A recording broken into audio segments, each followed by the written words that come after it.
வணக்கம். உங்கள் நெல்லை மாவட்டத்திலிருந்து வாசகன் ரிப்போர்ட்டர். ஒரு விழிப்புணர்வு செய்தி.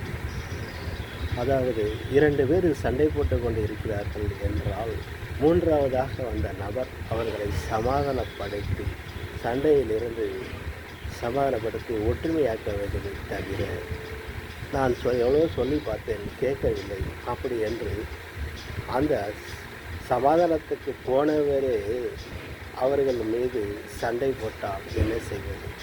இப்படித்தான் ஈரான் இஸ்ரேல் நாட்டில் 2 பேரும் போர் தொடுத்து வந்தனர். போர் தொடுக்கும்போது அமெரிக்க ட்ரம்ப் அவர்கள் இவரும் சேர்ந்து ஈரான் மீது தாக்குதல்களை எடுக்கிறார்.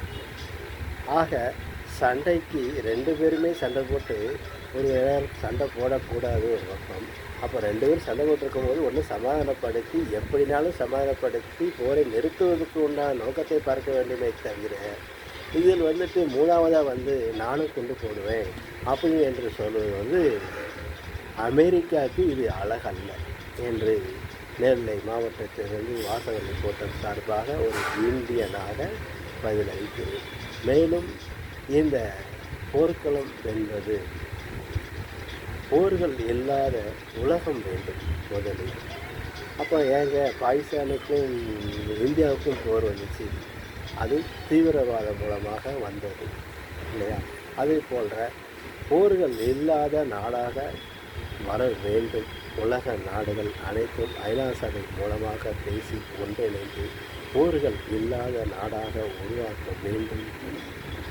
நாம் இறந்து விட்டாலும் நாடு இருக்கும் இல்லையா?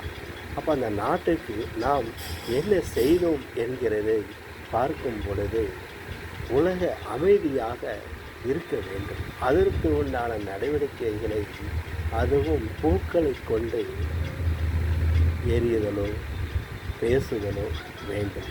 அன்பு என்கிற ஆயுதத்தின் மூலமாகவே யாரையும் திருப்பி விடலாம் என்கிற நெருக்கடி வேண்டும் என்று சொல்லிக்கொண்டு விடைபெறுகிறேன். நன்றி, வணக்கம்.